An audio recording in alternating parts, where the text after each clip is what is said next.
case briefs, and so much more. LSData's got what you're looking for.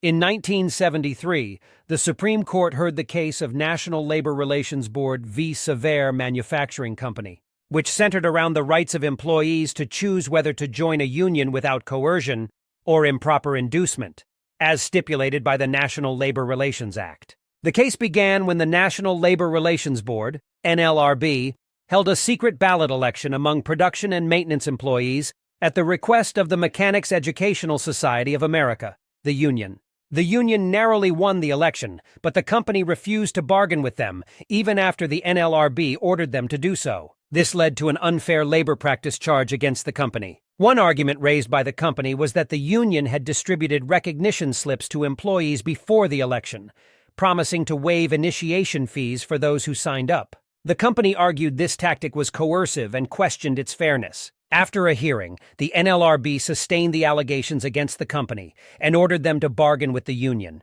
The Court of Appeals initially denied enforcement of the order, but the Supreme Court ultimately affirmed it. The Supreme Court held that allowing unions to waive initiation fees before an election created a false impression of employee support and violated free choice principles. The decision was affirmed, ruling such promises as potential unfair labor practices under the National Labor Relations Act. Furthermore, soliciting authorization cards was considered a separate, protected step subject to the same moral standards as elections.